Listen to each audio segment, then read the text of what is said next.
properti ini punya 100 industri turunan nih rekan-rekan gitu ya, dimana kita sama-sama tahu ya kalau misalnya satu proyek aja gitu ya, itu ada ketika proyek itu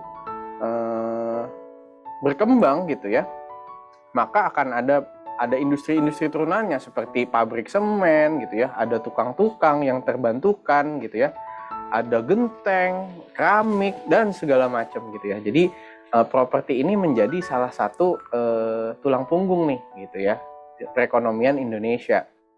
Itu nah telah hadir juga nih bersama kita ini salah satu legal manager nih gitu ya dari Harmony Land Group gitu ya. Ini luar biasa nih Pak Delika ya. Iya betul. Allah, Mas Kresna. Apa kabar Mas? Alhamdulillah baik. Gimana sekarang lagi sibuk apa nih Pak? Ya seperti biasa, banyak proyek Harmony Land yang masih dalam tahap penyelesaian perizinan. Okay. Dan beberapa juga kita mau akuisisi lahan baru. Jadi aspek legalitasnya yang jadi concern utama ketika akuisisi lahan itu. Oke, aspek legalitasnya. Oh ya, ini sebelumnya mungkin kita sapa dulu ya para rekan-rekan PropTech nih. Ya, minta tolong mungkin kita biar lebih enak nih diskusinya. Mungkin kita bisa sama-sama on cam ya. Mungkin rekan-rekan boleh buka kameranya, terus nanti biar kita diskusinya lebih enak nih sama Mas Delika.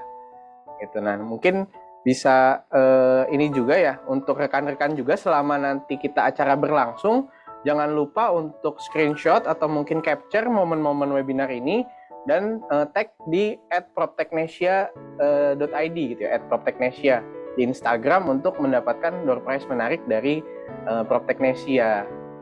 Gitu. Baik, mungkin kita absen dulu nih kali ya rekan-rekan PropTech yang di Jabodetabek mungkin. Ada siapa aja nih yang di daerah Jabodetabek?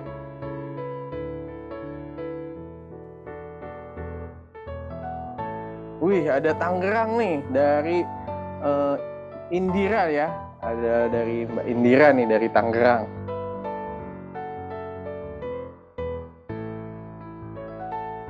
Ada Mbak Yana dari Bogor. Ya, selamat datang Mbak Yana. Ada Mas Budi dari Jakarta. Ada Pak Rifai nih dari Cirebon. Wah, ini luar biasa nih. Banyak ya, iya. Lintas kota, antar provinsi. Iya, antar kota, antar provinsi. Antar pulau juga mungkin. Antar pulau juga mungkin. Ada yang mungkin dari luar Pulau Jawa mungkin. Ada rekan-rekan PropTech yang dari luar kota atau luar Pulau Jawa mungkin. Oh, ada di Bandung nih, ada yang di Bandung, ada Bekasi. Wah, Nias. Masya Allah. Luar biasa nih ya. Dari Nias ya. Pak. Pernah kan Nias, ya? Mas Kresna?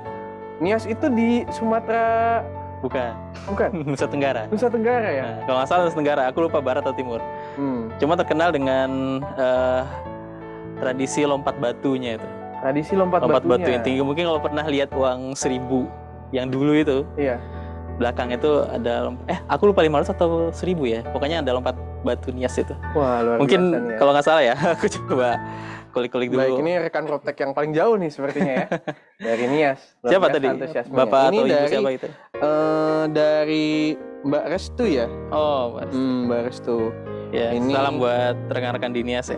Iya, ini ada dari Balikpapan. Wah, ini di luar Pulau Jawa lagi nih, Pak Delika ya. Jadi salam untuk Pak Ahmad Juniardi gitu ya dan rekan-rekan di Kalimantan. Kukar Kaltim hadir. Wah, ada lagi nih. Kutai Kartanegara. Iya, Kutai Kartanegara. Luar biasa ya. Jadi antusiasme terkait legalitas nih gitu ya, Mas Delika. Karena kita tahu nih saat ini legalitas, terutama legalitas di properti ya. Saat ini lagi banyak banget perubahan ya, Pak Delika nih. Mungkin bisa sedikit cerita gitu kalau misalnya apa sih biasanya yang dilakukan sama Pak Delika nih sebagai legal manager di PT Harmony Land Group gitu ya. Itu biasanya apa aja sih yang dilakukan Pak Delika? Mungkin bisa sharing-sharing nih teman-teman. Baik, terima kasih Mas Kresna. Sebelumnya saya ingin menyapa kembali rekan-rekan audiens. Assalamualaikum warahmatullahi wabarakatuh. Senang sekali kembali ya rekan-rekan kita bisa bertemu di acara Proper Talk ya ini ya. Nah ini yang kedua ya, alhamdulillah minggu lalu sudah terlaksana dan ada beberapa juga yang banyak diskusi terbentuk di situ Mas Kresna.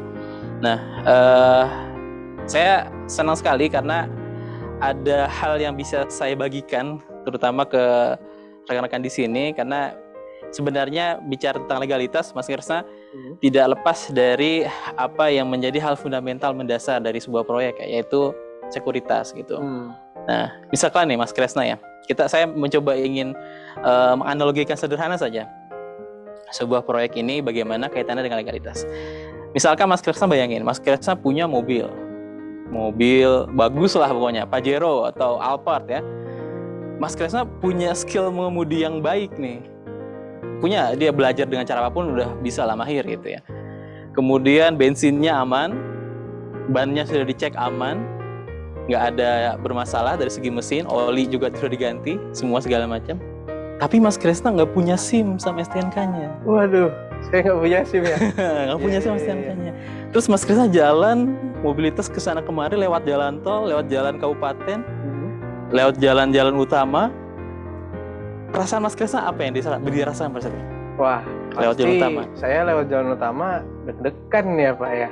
Deg-degan ya? Deg-degan sepertinya. Nah, bayangin lagi Mas, ketika malam-malam nih, misalkan ada razia operasi gabungan. Wah, itu saya mungkin kalau bisa putar balik ya. Nah, jadi situ. Jadi sederhananya adalah saya coba menganalogikan dari hal yang mungkin dialami oleh kita sehari-hari ya.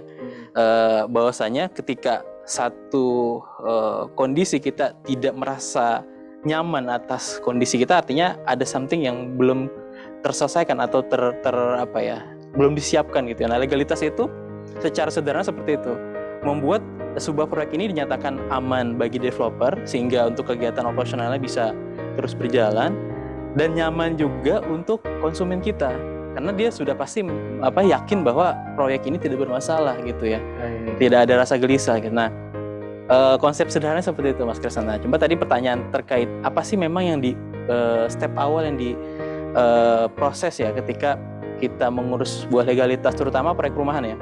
Karena kalau bicara aspek legalitas itu sebenarnya skupnya lebih luas. Cuma di sini memang yang saya geluti, yang saya tekuni di bab perizinan perumahan residensial gitu ya. Nah, hal yang mendasar sebenarnya kita perlu tahu dulu secara kerangka besarnya apa sih yang diurus sebenarnya. Atau kalau kemarin saya sempat ikut ada kelas ya tentang value engineering, di situ membahas prinsipal ya. Nah, kita kembalikan dulu nih, apa yang paling mendasar atau fundamental dari pengurusan legalitas gitu ya. Kita breakdown dulu, sebenarnya proses legalitas ini bisa kita sederhanakan dari skop kerangka kerjanya gitu. Jadi kita perlu petakan dulu, baik itu step awalnya dengan rumus SIPOK. Ya, kami memformulasikan proses perizinan atau pengurusan perizinan, setiap dokumen yang ada dari mulai step awal sampai terbitnya legalitas ke konsumen itu dengan kerangka SIPOK. Ini jadi menarik ya, ini udah bikin formula-formula nih kata Pak Delika nih. Jadi tadi mungkin sedikit ya, agak mulang lagi. Jadi terkait ketenangan ya Pak Delika ya. Jadi terkait ketenangan baik bagi yang mengendarai gitu ya, maupun nanti yang konsumennya sendiri gitu ya mungkin ya. Kalau tadi ibaratnya mobil gitu ya, berarti kan di sini kalau ibaratnya kalau di proyek berarti bagi developernya sendiri maupun bagi konsumennya sendiri. Betul. Gitu ya. Ya, jadi tadi ya konsep SIPOK ini yang coba kita implementasikan di Harmony Land, yang mana secara implementasi cukup relevan dengan proses yang dialami atau ditekuni oleh yang developer ya terkait dengan perizinan. Nah, sedikit saya coba ulas ya, apa sih SIPOK itu tadi. Nah, SIPOK ini singkatan dari supply, input, proses, output, control. Nah, bicara tentang step awal ini atau kerangka awal ini, kita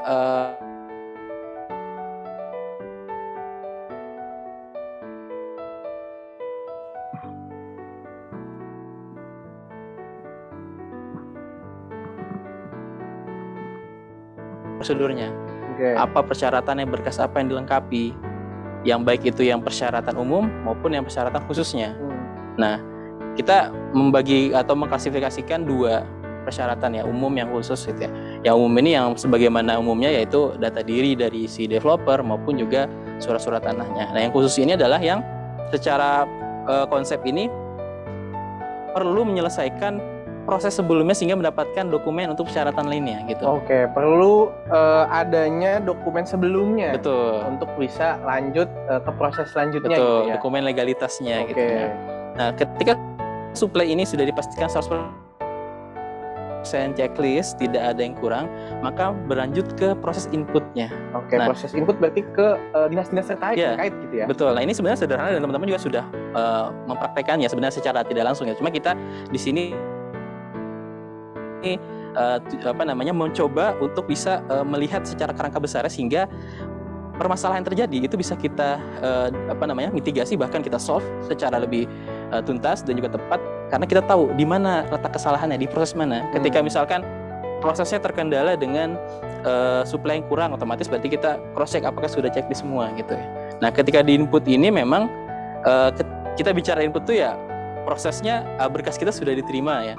Ada tanda terima, ada yang mungkin resinya, resi segala macam, dan nggak hanya berhenti di situ, Mas Kresna. Ada tahapan proses yang dilakukan di perizinan sana. Nah, kita pastikan input ini benar-benar terinput, bukan sekedar diterima kemudian masuk ke kolom meja atau bahkan nggak tahu kemana terselip gitu ya. Nah, itu yang sering terjadi. Nah, selanjutnya masuk ke proses. Nah, secara pengerjaan memang kita tidak secara langsung ngerjain dokumennya kan. Jadi kita nggak mungkin kita ngurus ini terus kita kasih kertas belangko kita isi sendiri. Kan nggak kayak gitu ya. Jadi pastinya ada pengurusan yang dilakukan oleh pihak yang berwenang di situ. Nah, di situ tahapan proses ini kita pastikan apa yang bisa kita support, baik itu kehadiran pada saat undangan, ada pembahasan apa, kita hadir di situ. Tidak ada gap dan kita pastikan jadwalnya juga sesuai dengan apa yang direncanakan. Nah, dan yang terakhir, supply, input, proses, output. Nah, tahapannya sebenarnya di situ. Ada kontrol, ini sebenarnya mencakup keseluruhan ya, kontrol itu. Output ini ya sebagaimana kita tahu ya bahwa ya dokumen perizinan akhir ya outputnya keluar gitu ya, dan sudah ditandatangani. Nah, di sini sering juga terjadi permasalahan terkait dengan lamanya tanda tangan, kemudian berkasnya belum kunjung dinaikkan ke kepala dinas atau kepala kantor gitu ya. Dan output ini menjadi hal kritikal, Mas Kresna, karena kalau bicara proses dari A sampai Z-nya legalitas perumahan itu tidak lepas dari proses yang sudah selesai menjadi persyaratan proses selanjutnya. Tadi yang sempat disinggung, supply persyaratan khusus itulah output yang dari outputnya itu menjadi supply-nya gitu. Baik, jadi rangkaiannya ini nggak terputus ya. Jadi dari supply, input, proses, output, habis itu output ini menjadi supply lagi. Betul. Ya. Supply checklist lagi, nanti di input lagi. Betul. Jadi chain ibaratnya semuanya jadi semacam bottleneck gitu ya. Jadi mengikat satu dengan lainnya sampai di ujungnya benar-benar tidak ada lagi proses legalitas di dalamnya gitu. Nah, itu secara umum konsep pengerjaan legal yang kita coba formulasikan. Yang mana memang secara praktik mungkin sudah dijalankan ya oleh rekan-rekan semua di sini. Cuma teori ini memang muncul ketika kita pasti sebenarnya menjadi kendala kenapa legalitas itu menjadi lama, bermasalah, membengkak kosnya gitu dan lain sebagainya. Gitu Mas Kresna. Baik. Ini menarik banget ya rekan-rekan Proptek nih sekalian. Silakan ya bagi rekan-rekan yang mungkin ingin ada sesuatu yang ingin ditanyakan gitu ya ke Pak Delika langsung gitu, atau misalnya mungkin ada ingin menanyakan terkait proyeknya sendiri gitu, mungkin barangkali dari rekan-rekan Proptek nih ada yang mungkin punya lahan atau mungkin punya sesuatu gitu ya yang pengen disampaikan, monggo nih mumpung ada Pak Delika ya. Tapi saya tertarik nih Pak Delika, jadi tadi sudah disampaikan nih terkait rangkaian prosesnya gitu. Itu biasanya berapa lama sih Pak? Soalnya tadi kan saya lihat juga, apalagi kalau kita suka kalau yang diketahui masyarakat kan biasanya pengurusan legalitas ini ribet, lama gitu, rumit, bahkan mungkin mengeluarkan biaya yang nggak sedikit gitu. Itu sebenarnya benar nggak sih, atau gimana sih Mas terkait legalitas ini sebenarnya kalau di Indonesia gitu ya? Iya. Bicara Indonesia, maka tidak lepas dari apa yang realitas yang ada ya.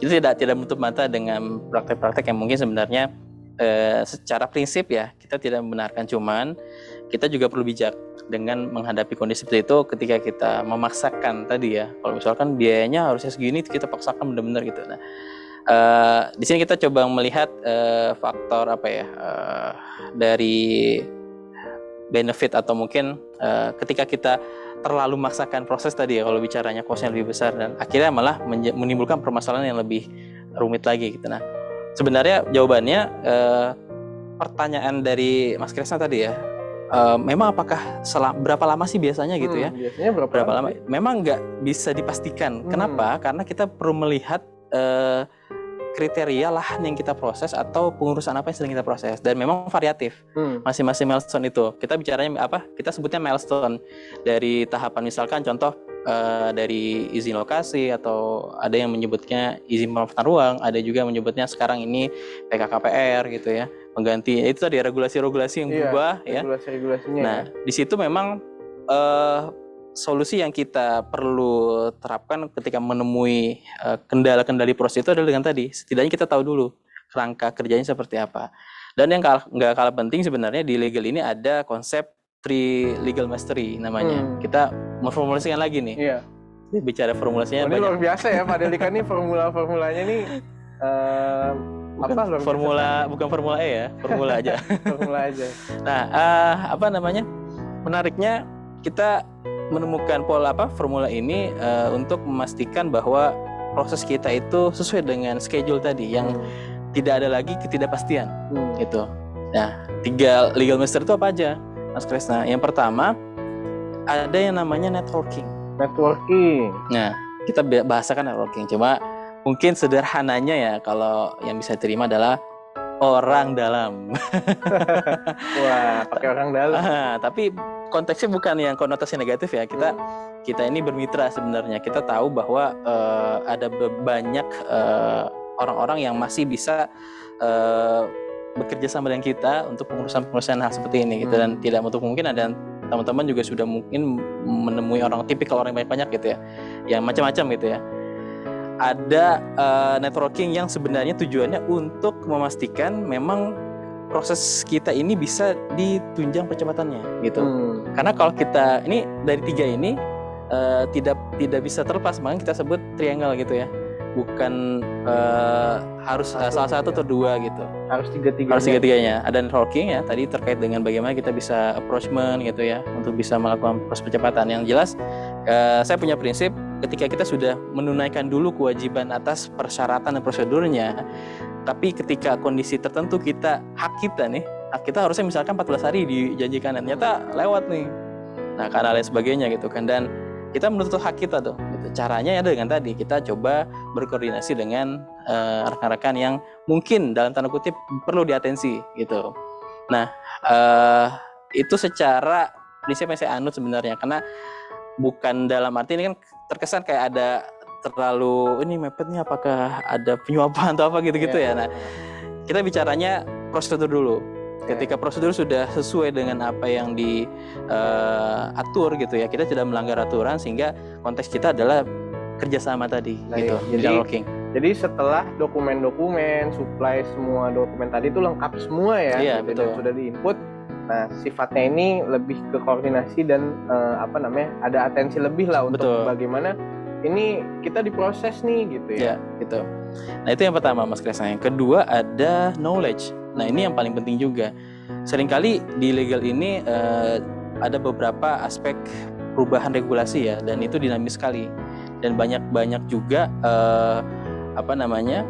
regulasi yang berbeda di setiap tempat gitu. Penyesuaian ditambah yang saat ini ya, Perda retribusi yang lama masih bisa digunakan sampai 2024 itu. Sampai 2024 ya. Iya, itu beritanya mungkin sudah sempat diposting juga di Propdesnya gitu kan.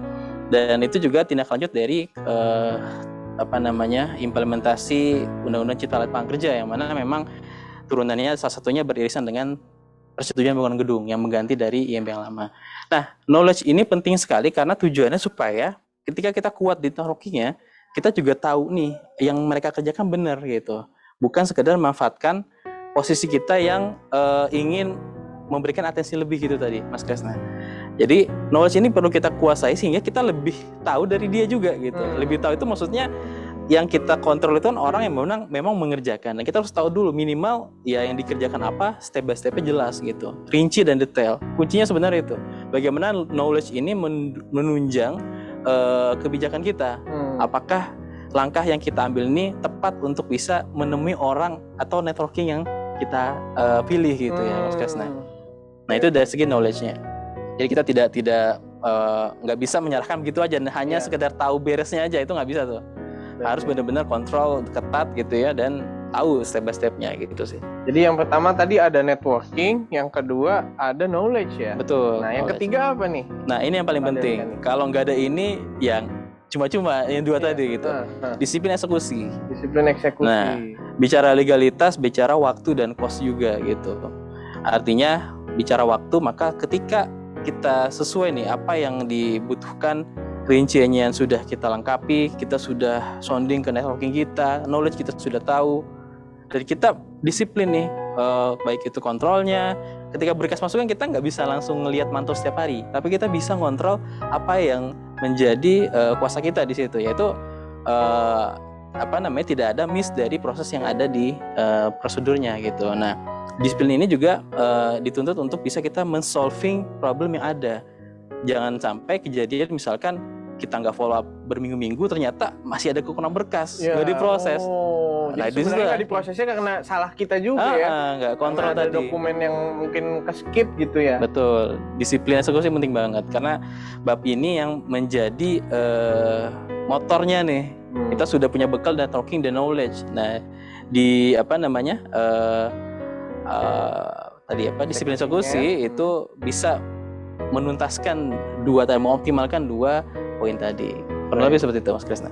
Baik, ini luar biasa ya. Jadi terkait formulanya itu tadi yang pertama ini ada SIPOC, ada supply, input, proses, output, yang mana outputnya ini bisa dibuat menjadi supply lagi nih untuk proses-proses selanjutnya. Betul. Ya. Terus dimulai lagi tuh supply, input, proses, output lagi gitu ya. Dan yang kedua adalah mungkin nih mindset 3 tadi ya, ada networking, ada tadi ada knowledge, dan yang terakhir ada disiplin eksekusi. Gitu ya. Yang ini yang menjadi bagaimana kita sebagai developer gitu ya, atau pengembang baru nih bisa ikut serta lah gitu ya dalam proses-proses perizinan. Nah ini mungkin kita akan masuk sedikit teknis nih, Pak Delika. Ada dari Mas Ihsan Hakiki nih, mohon info untuk tanah letter C, apakah benar ada biaya pengeringan agar bisa berubah status dari tanah Tegal menjadi tanah pekarangan? Nah ini gimana nih dari Pak Delika nih? Tanah Tegal tadi ya, menjadi tanah pekarangan, berarti pengeringan, biaya pengeringan. Nah saya mungkin bisa memberikan advice ya, sebenarnya secara pengurusan teknis saya belum mengurus itu lettersnya, cuman memang konteksnya kalau bicara biaya maka perlu di cross check lebih dalam, ada nggak aturannya secara tertulis. Nah kalau pertanyaan tadi kan bener nggak sih ada biayanya gitu. Nah makanya kita bisa mengklasifikasikan biaya yang sifatnya resmi, memang ada aturannya, atau bunyinya mungkin ini masuknya ke negara gitu ya, retribusi ataupun pembayaran pajak gitu ya, atau biaya taktis yang memang sifatnya ini sama-sama ridho nih bicaranya gitu kan. Kita ada jasa mungkin yang dilakukan oleh pihak yang terkait itu ya, itu kita sepakatnya berapa, dan itu tidak ada batasan seharusnya. Seharusnya maksudnya tidak ada tarif ya seharusnya, tapi kita coba lihat di sekitar memang apakah kebiasaan yang ada seperti itu, tapi kita juga mengukur kemampuan kita. Artinya bab di sini adalah kita memastikan dulu apakah memang ada aturannya, sehingga kita pun tahu apa yang perlu kita lakukan untuk biaya tersebut. Nah, kalaupun ada biayanya, yaitu kembali kebijakan ke masing-masing pihak gitu ya. Setahu saya sih memang yang berkaitan dengan aturan itu seharusnya ada retribusi, tapi kalau memang tidak ada, kemungkinan memang tidak ada biayanya secara resmi gitu ya.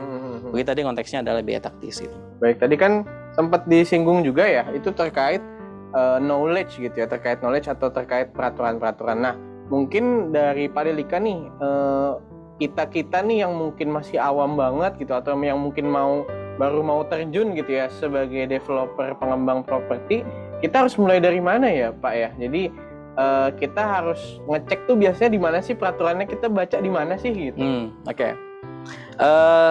Tentunya setiap daerah punya platform masing-masing ya untuk menginformasikan peraturan-peraturan daerahnya. Kemudian ada namanya di situ, aku kasih contoh ya, di Depok itu ada namanya subbagian hukum yang menginformasikan produk-produk hukum yang ada di Kota Depok. Nah, contohnya. Nah, di situ bisa kita akses secara online sebenarnya. Perda apa yang berkaitan dengan IMB misalkan, kemudian tata ruang. Yang paling signifikan dibahas itu tata ruang sebenarnya. Tata ruang ya. Rencana tata ruang. Rencana detail tata ruangnya atau RT RW-nya, rencana jangka panjangnya. Itu sebenarnya kalau kita googling masih ada beberapa yang dipublish gitu di internet gitu ya. Dan nggak terbatas sih sebenarnya. Cuma kalau yang secara rincinya memang kita perlu langsung hadir ke sana. Datang ke kantor-kantor dinas terkait, dimulai dari tata ruangnya, dinas tata ruang, pemukiman, kemudian ada namanya PUPR juga, BPN bahkan gitu ya, sampai ke pajak-pajaknya juga gitu. Itu peraturan terkait regulasi pajaknya juga perlu diketahui. Jadi ada dua sumber sebenarnya, baik itu secara online kita bisa akses langsung atau temui langsung pihak sana ya. Gitu.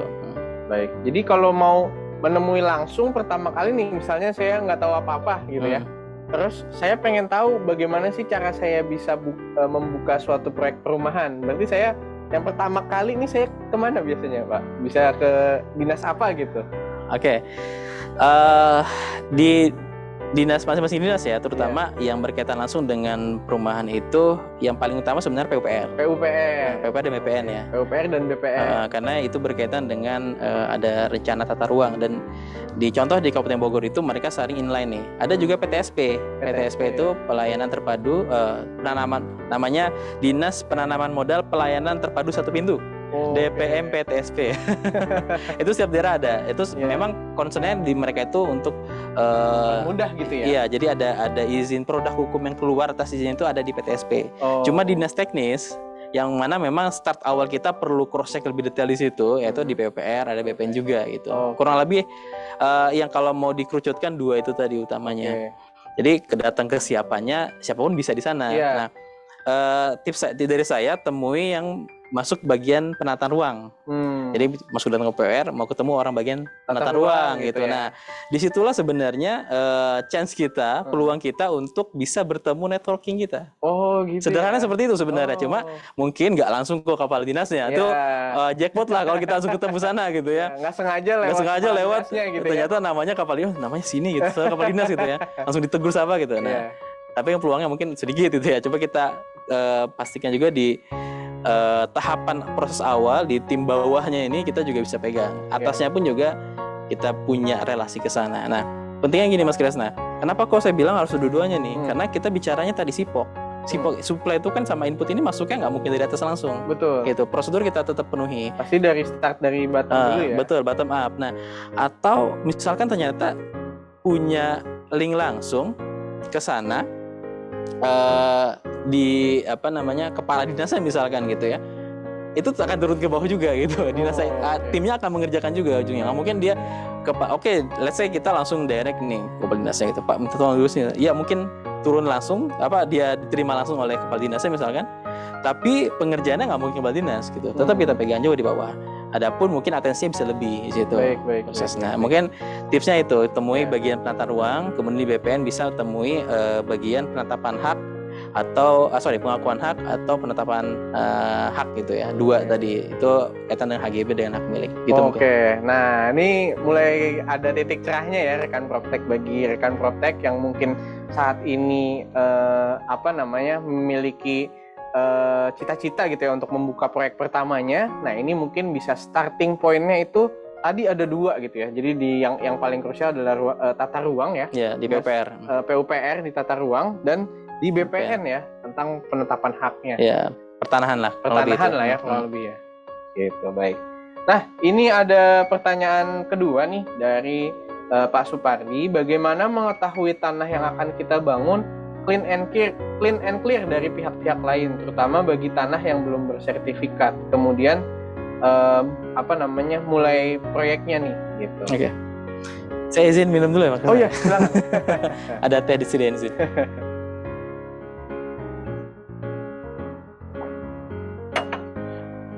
Ya. Strategi untuk memastikan tanah ini clean and clear ya. Nah, yang saya titik beratkan dua tadi ya, nggak hanya clean tapi juga clear gitu ya. Artinya tuntas segala macam dan tidak ada sengketa. Kita punya konsep lagi nih Mas Kresna. Ini bab akuisisi lahan gitu ya. Nah, kita punya parameter atau indikator ya. Ketika ada tiga indikator ini, di mana kalau tiga-tiganya ini approval, maka kita bisa katakan proyek ini bisa diakuisisi atau tanahnya ini bisa kita garap gitu ya. Yang pertama yang jelas peruntukan. Itu hal yang paling fundamental. Peruntukan ini semua daerah punya, tapi tidak semua dibangun untuk perumahan atau rumah tinggal. Semua dibangun untuk perumahan. Ya, karena namanya tata ruang ya, menata ruangnya. Jadi bukan menseragamkan ruangnya gitu ya. Menata ruangnya gitu, Jadi nggak semuanya mungkin bisa buat dibangun untuk perumahan gitu ya. Betul. Nah, komposisi bahkan sudah diatur dan tiap daerah punya pendekatan berbeda-beda gitu ya. Kita perlu tahu dulu di titik lokasi tanah kita itu atau tanah yang akan digarap itu masuk peruntukan apa. Yang jelas yang paling tidak boleh di otak-atik ya, atau artinya pas kita dapat ternyata di sini satu ini lahan untuk pelebaran jalan tol misalnya. Wah, pelebaran jalan itu udah lampu merah ya. Ya, artinya ya kita mau bangun di situ tiba-tiba bisa gusur gitu ya. Tiba-tiba digusur ya. Gitu. Nah, yang kedua hijau. Udah hijau, ruang terbuka hijau itu ya kita juga selain dengan ketaatan kita terhadap regulasi yang ada, kita juga punya tanggung jawab sosial terhadap lingkungan juga gitu kan. Nah, developer ini kita punya mindset juga tidak merusak alam gitu ya. Meskipun memang secara pembangunan kan kayak kesannya itu ya, konotasinya wah ini tanahnya jadi tidak ada lagi pohon misalkan gitu ya. Nah, justru sebenarnya ini yang keliru, yang mindset atau perspektif awam yang melihat developer bangun itu ya mungkin oknumnya kalau kita bicara, tapi tidak semua developer, karena ada kewajiban kita untuk menyediakan ruang terbuka hijau di situ. Nah, makanya kenapa tadi konteks peruntukan ini tidak boleh dilanggar nih, ruang terbuka hijau gitu. Dan di luar peruntukan pemukiman lainnya, intinya yang dibolehkan jelas adalah yang peruntukan pemukiman. Itu yang pertama terkait peruntukan. Yang kedua surat tanah tadi, misalkan case-nya di sini girik ya. Nah, girik ini memang sangat-sangat rawan sekali. Ada sengketa atau bermasalahan. Nah, tahap pertama ketika kita dapat tanah girik, yang paling bisa kita cross check lebih dalam ke kelurahannya. Kelurahan, karena semua pencatatan tanah pertama kali itu ada di kelurahan. Letter C tadi ya. Ada yang menyebut letter C juga, ada girik, kemudian tidak sengketa, riwayat tanah, penguasaan fisik, pencatatannya ada semua. Misalkan sudah dijual belikan, sisanya tinggal berapa, atas nama siapa pertama kali. Itu kita benar-benar cross check siapa yang ada di tanah tersebut, namanya, riwayatnya terutama. Apalagi kalau misalkan giriknya waris. Nah, kalau bicara waris, kaitannya bukan hanya ke kelurahan saja, tapi sampai ke kita cek anaknya punya anak nggak, anak lagi punya cucunya gimana. Ya? Benar-benar harus tahu siapa yang ada di tanah tersebut, yang punya haknya, gitu. Nah, kita tahunya pertama kali itu tanah ini terdaftar dulu di kelurahan. Terdaftar dulu di kelurahan. Letter C-nya atau giriknya ada di kelurahan gitu. Nomornya jelas, pihaknya siapa yang ada di situ. Nah, kemudian ketika misalkan contohnya sertifikat sudah sangat jelas gitu, kita bisa cek juga langsung ke BPN dengan menggunakan validasi surat ukur dan gambar ukurnya yang ada di sertifikat tersebut. Ada juga melalui notaris ya, via online itu yang sudah simple banget. Sekarang lebih di simplifikasi. Ngecek lahan bisa di notaris ya? Bisa, sertifikatnya itu kita bawa ke notaris, minta tolong dicekin online. Itu nggak dalam hitungan hari, jam sudah selesai gitu. Nah, ketika ada permasalahan di situ, biasanya akan ada validasi lanjutan, yaitu dengan membawa sertifikat asli ke BPN. Nah, itu kalau status tanahnya sertifikat. Nah, namun tidak menutup kemungkinan sertifikat pun juga punya potensi permasalahan. Karena yang namanya alas hak itu bisa jadi misalkan pada saat terbit pertama kali sertifikat itu ada berkas yang nggak masuk nih. Kan pastinya sertifikat itu nggak mungkin ujuk-ujuk langsung sertifikat nih. Kita bicara hak milik kan misalnya. Hak milik ini kita lihat riwayatnya di halaman pertama itu ada konversi dari mana nih haknya, entah dari letter C atau pemecahan atau penggabungan. Nah, kita lihat nih misalkan letter C-nya di mana nih, letter C-nya terdaftar di nomor berapa dan kelurahan apa. Dicek di sana di kelurahannya. Kemudian dari situ kita bisa lihat apakah AJB-nya ataupun giriknya sudah habis. Nah, ketika misalkan ternyata ada potensi orang yang punya AJB lain, daftarin ke sertifikat ke BPN. BPN melihat oh ini benar riwayatnya. Ternyata muncul sertifikat dan ada double sertifikat. Nah, sering sekali terjadi di situ. Dan kalau sudah seperti itu artinya mau nggak mau akan kuat-kuatan nih siapa yang kuat-kuatan sengketa ya bisa iya, gitu ya, pengadilan gitu sampai ke tahap situ. Dan banyak kasus-kasus yang cukup masyhur ya, terkenal ya di Nina Zubir waktu itu ya. Iya, ada kasus di sana kan, terus kemudian bahkan sampai mantan pejabat ya waktu itu ya, Dino Patijalal, Pak Dino, ibunya atau mertua aku lupa.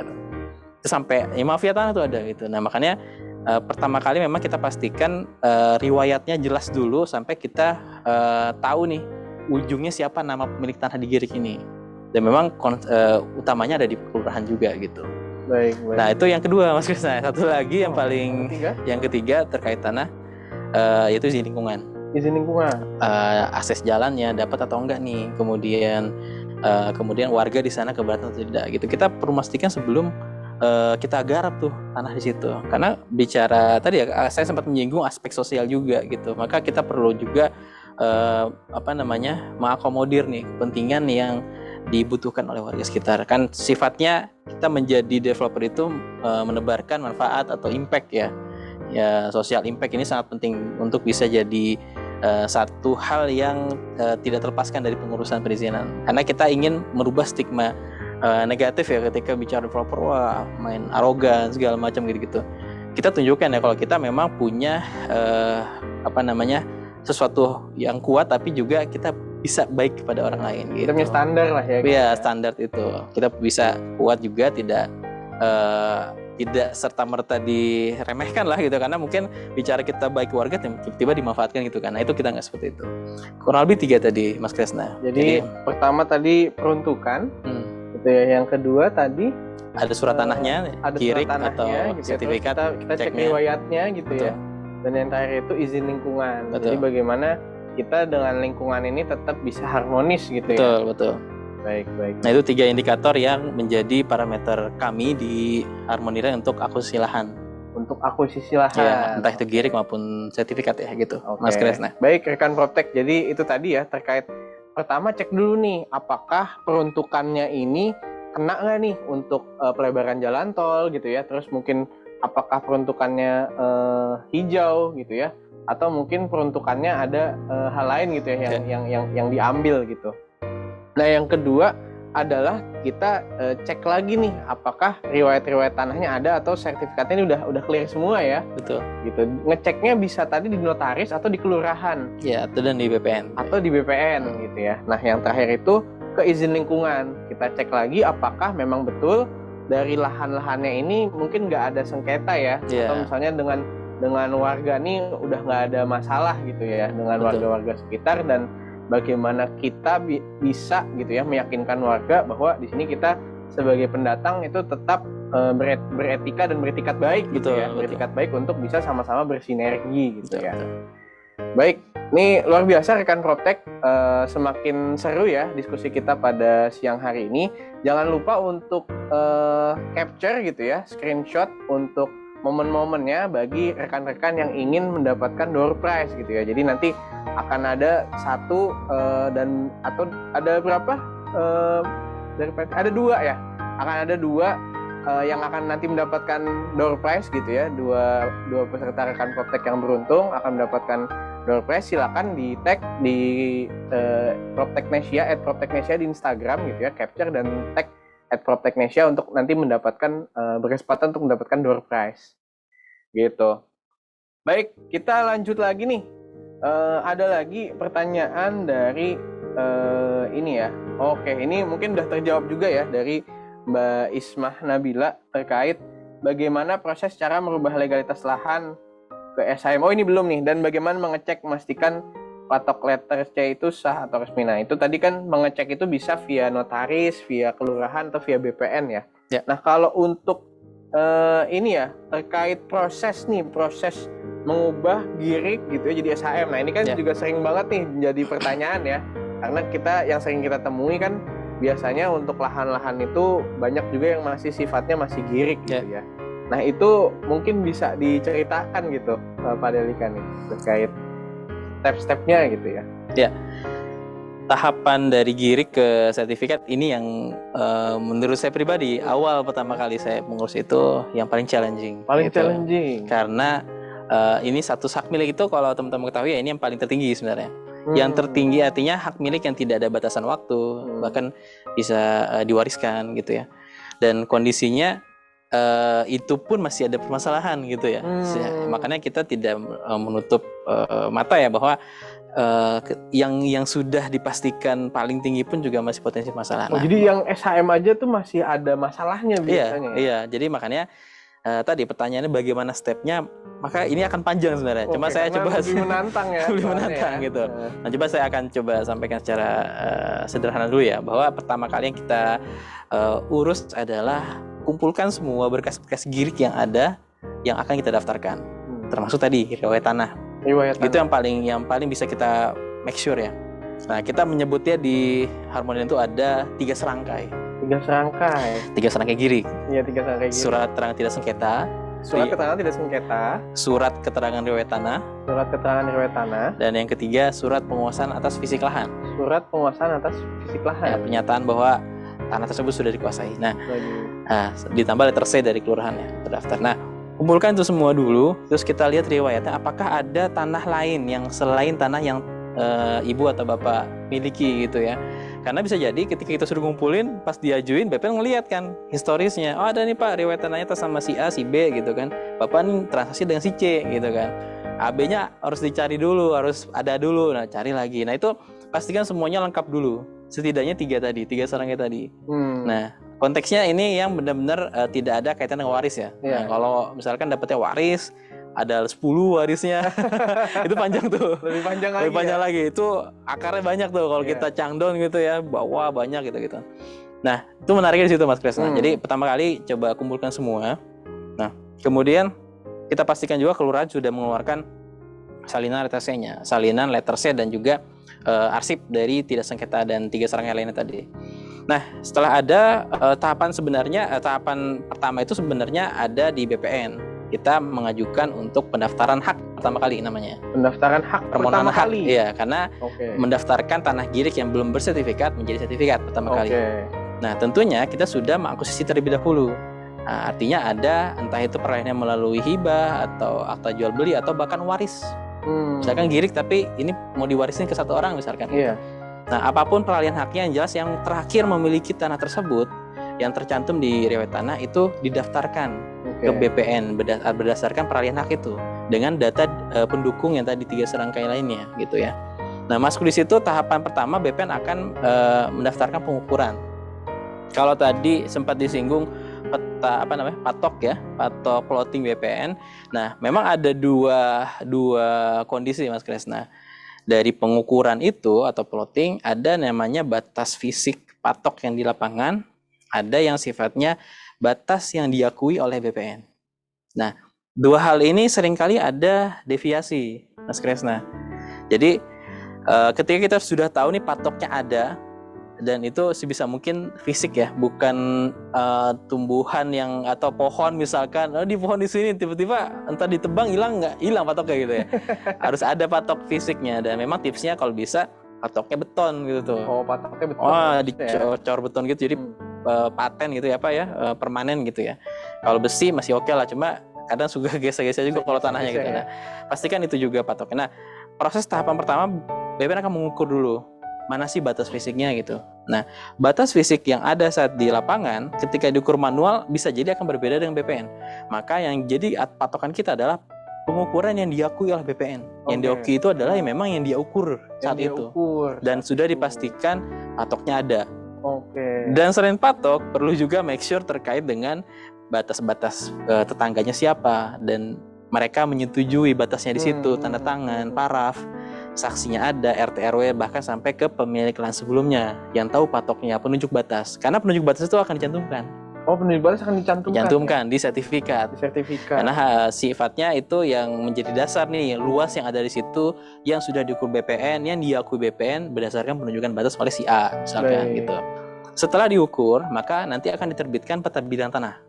Nah, peta bidang tanah ini setidaknya ini step awal ketika kita secara kepemilikan sudah resmi didaftarkan. Muncul tuh nomor induk bidangnya. gitu. Nah, dari peta bidang tanah ini yang nantinya akan diproses menjadi salah satu bagian di sertifikat.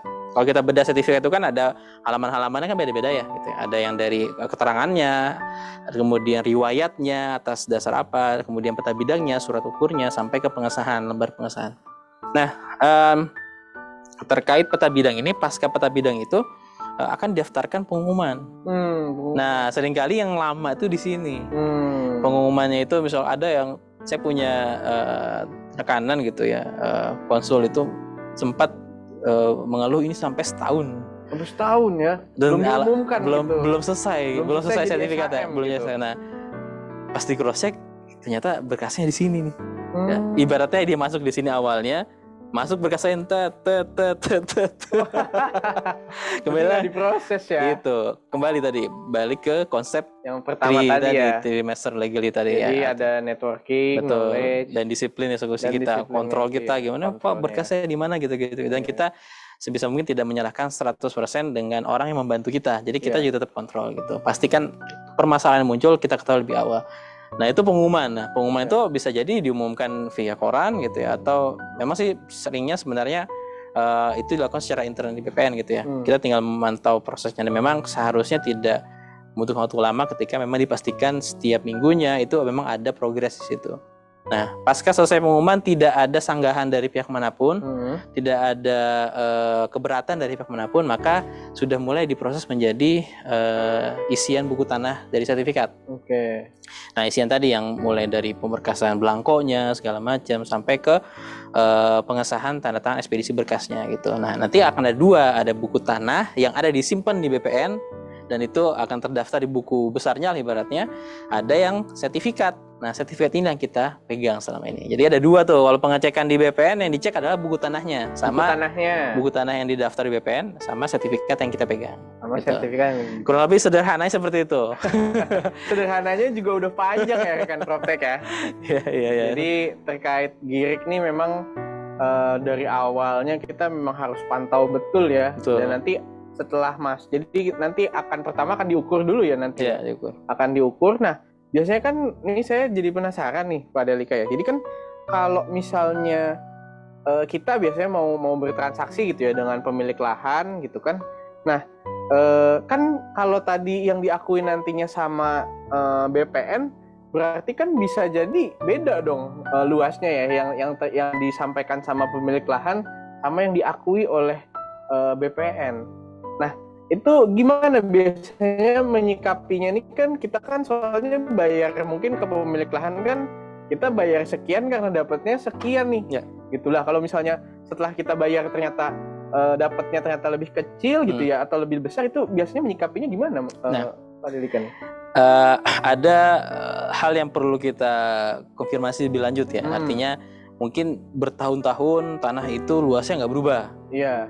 Kemudian yang kedua patoknya nggak berubah. Nah, kalau ternyata patoknya yang saat ini ada kita pastikan tidak pernah berubah sampai tahun ke tahun dan nggak bergeser gitu segala macam. Pas diukur BPN ternyata luasnya berbeda, maka sekali lagi ini yang menjadi acuan kita adalah luas yang diakui. Luas yang diakui BPN. Nah, karena yang punya otoritas untuk bisa mengklaim atas dasar pengukuran, dan karena kan BPN sifatnya dia tahu nih.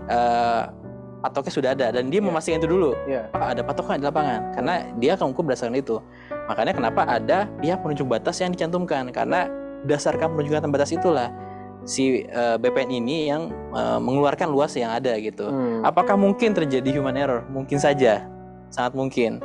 Tapi sekali lagi yang diakui ini bisa jadi kita tidak hanya yang diukur saja, tapi ketika diukur ternyata beda, kita ajukan misalkan pengukuran ulang atau kemudian pengembalian batas gitu ya, dan itu prosedurnya ada, dan memang seringkali proses yang seperti ini jadi makan waktu lebih lama. Makanya kalau konteksnya kita ingin segera mungkin mengamankan transaksi kita, maka tadi pastikan dulu memang patoknya memang nggak pernah berubah gitu, karena pada saat diukur yang diakui adalah itu. Ya, jadi nggak bergeser atau tidak ada yang menggeser. Tidak ada yang menggeser gitu. Ada tiba-tiba kan geser dikit aja itu udah berubah tuh. Ya kan, lumayan kan sehari geser 1 senti, 1 senti gitu. Tiba-tiba udah hilang aja kan tanah. Tiba-tiba udah 1 meter. Iya. Nah itu makanya perlu dijaga tanah tuh kayak gitu, atau minimal dijagain lah. Ada yang garap gitu, jadi memastikan patok tanahnya ini juga ada terus gitu, nggak bergeser gitu. Baik, ini ada menarik ya, mungkin semoga terjawab tadi pertanyaannya dari Mbak Ismah Nabila. Nah, ini ada lagi pertanyaan dari Pak Supardi lagi. Jadi kalau tanah bekas tambang atau bekas HGU bisakah digarap untuk perumahan? Jika bisa, bagaimana prosesnya? Kemudian jika ada tanah yang tumpang tindih gitu ya, atau mungkin sengketa, itu biasanya bagaimana sih cara penyelesaiannya gitu untuk dimanfaatkan sebagai developer nih? Ya, tanah HGU ya, hak guna usaha ya. Nah, asalnya pertambangan. Memang HGU ini ada klasifikasinya sih Mas Kresna. Tidak semua bisa digarap sebagai perumahan. Kalau nggak salah itu ada untuk itu pertambangan salah satunya, kemudian untuk perkebunan, terus juga saya pernah lihat itu pertanian masalah lahannya di darat, bukan dataran tinggi ya. Nah, perlu di make sure lebih lanjut lagi kalau secara defaultnya memang belum bisa. Tapi apakah peruntukan di daerah tersebut mengakomodir hak guna usaha tadi? Biasanya memang di sertifikat itu ada tuh di rincian dari keterangan yang ada di situ, apakah dipergunakan untuk apa gitu. Misalkan HGU ini diperuntukkan untuk misalkan lahan pertambangan dan ya hanya pertambangan saja misalkan. Ketika diakuisisi ya memang ya peruntukannya pasti di situ, dan antara peruntukan yang ada di tata ruang dengan BPN itu seharusnya inline. Nah, dan ada beberapa yang memang penyesuaian ini terjadi ketika kita mendaftar gitu, proses di sertifikat di BPN dan dilihat tuh peruntukannya. Biasanya ada namanya aspek tata guna tanah. Nah, sebisa mungkin dicek dulu sih dari aspeknya dulu nih, benar nggak memang tanah di situ secara peruntukan bisa dialokasikan ke perumahan meskipun tanahnya HGU misalkan. Nah, ada memang beberapa case peruntukan itu bisa dirubah. Bisa dirubah dengan mekanisme pembahasan rapat kerja gitu ya. Jadi bahkan itu dilakukan secara berkala tahunan tuh, annual gitu. Terus dan itu melibatkan banyak pihak, bahkan sampai ke tahapan kementerian gitu ya. Sampai kementerian. Ya, jadi di contoh di Depok ini memang sedang ada perubahan regulasi juga yang menyesuaikan juga, dan beberapa opsi pengajuan itu diajukan dan ada dewan juga diikut sertakan, DPRD ya, dan pembahasannya apakah layak nih dirubah dengan komposisi yang masih sesuai gitu. Kemudian nanti pengusahaannya ke wilayah, provinsi sampai ke tahap pusat gitu. Nah, makanya kita perlu cross check itu dulu. Kalau menjawab pertanyaan tadi ya terkait HGU bisa apa ke pertambangan, itu konteksnya dilihat dulu secara peruntukannya. Karena secara default memang HGU belum bisa gitu. Apakah misalkan ada keterangan khusus misalkan ini bisa perumahan dengan syarat bla bla bla gitu, mungkin bisa jadikan referensi. Terus tadi terkait dengan sengketa ya. Iya, kalau sengketa penyelesaiannya. Penyelesaian sengketa. Nah, jadi mungkin tumpang tindih nih. Tumpang tindih. Iya, jadi mungkin ada lahan, terus mungkin ada sebagian overlap yang itu overlap. Ya. Ya, ini menarik ya. Kalau misalkan tanah itu sangat-sangat worth it buat digarap gitu ya. Jadi benar-benar harus diperjuangkan gitu, dan kalau nggak kita dapat ini hilang peluang kita gitu ya. Itu akan kalau menurut saya, kalau kayak saya punya pendapat perspektif pribadi sebenarnya, bukan, bisa jadi ini juga perlu diuji ya gitu ya. Saya melihat ketika ada tanah yang sengketa seperti itu, maka kita akan melibatkan banyak spektrum. Baik itu secara perdata karena memang pertanahan, bahkan sampai ke pidana. Sengketanya konteksnya apa dulu? Apakah memang karena ini asetnya murni perdata ya, karena tumbang tindih, overlap, tanahnya dia ada tanah kita gitu ya. Itu mungkin secara mekanisme teknis bisa diselesaikan secara perdata. Artinya ya kita ajukan pengajuan revisi lahan, atau mungkin ada di BPN itu subbagian sengketa tanah. Oh, ada subbagian sendiri sengketa. Ya, ada. Saya pernah di Depok itu dipertemukan langsung sama bagian SKP-nya. Dan ya mereka ngurusin tanah-tanah itu. Oh, tanah-tanah sengketa. Gimana di penyelesaian ada. Bahkan sampai ke meja hijau sebenarnya. Ada pengadilan segala macam, dan itu panjang prosesnya, dan memang kalau yang sifatnya berkaitan dengan pihak lain dirugikan, tapi itu ranahnya perdata ya.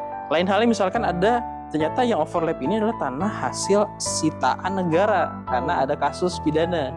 Misalkan ada si A gitu ya, dia punya investasi bodong misalkan, terus asetnya ditaruh di situ semua tuh, jadi sertifikat di tanah-tanah gitu kan, dibeli tanah-tanah beli segala macam jadi sertifikat sama dia, dan kemudian secara otomatis dia mengklaim tanah itu sebagai aset dia untuk disita. Nah kita lagi beli, ternyata tanah kita itu ada di dalam tanah dia. Nah itu kan beririsan tuh. Iya. Nah kalau seperti itu artinya ada pihak luar nih, bahkan sampai ke kejaksaan, kepolisian itu. Nah penyelesaiannya sekali lagi memang ada tahapan penyelesaian secara pengadilan gitu ya, baik itu perdata maupun pidana. Artinya sebisa mungkin memang sebelum tahu dan sebelum kita terlanjur udah beli gitu ya. Ini kan case-nya kita pengen menyelesaikan karena kita mungkin sudah pengen beli itu nih. Iya, mau nggak mau sudah selesaikan. Nah itu makanya saran saya atau yang bisa kita mitigasi dulu terkait sengketa itu, kalau bisa ya clear dulu nih sebelum kita lebih jauh. Gitu. Nah mungkin ada tips nggak nih Pak Delika terkait ini, kita misalnya sebagai developer gitu ya, terus gimana caranya memitigasi agar bisa nggak sih kita apa yang harus kita persiapkan supaya kalau misalnya beli mungkin dari pemilik lahan nih bisa cashback nih gitu ya, misalnya. Jadi apakah ada poin-poin dalam kontrak itu yang bisa membuat kita tetap aman setelah misalnya beli, kalau misalnya kayak begini cashback ya saya kan cuman ini, itu ada nggak sih Pak Delika? Ya kembali untuk mengamankan gitu ya. Betul, kembali dengan kesepakatan klausul atau perjanjian yang ada dengan pemilik lahan itu sah-sah saja selama kedua belah pihak sepakat. Artinya kita sudah tadi minimal cross check 3 hal indikator yang tadi saya jelaskan. Sudah lolos nih, ternyata pas tahapan analis selanjutnya temuannya muncul lagi yang baru. Baru muncul setelah kita beli gitu. Setelah kita beli bahkan ya. Kalau setelah kita beli itu berarti artinya perjanjian yang awal sudah berjalan gitu ya. Sudah berjalan nih ya kan, ada perjanjian kita dengan pemilik lahan. Baik. Biasanya dia perjanjian itu ada namanya adendum. Adendum itu klausul ketika misalkan kondisi KHK dan KHR ya, force majeure gitu ya. Terus ada beberapa aspek yang perlu ditinjau ulang karena satu dan lain hal itu bisa dilakukan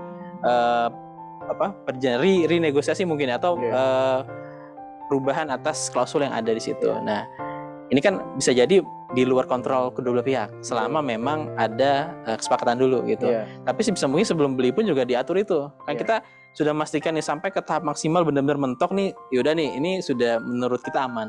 Tapi bisa jadi di sisi nanti kedepannya akan ada muncul potensi permasalahan.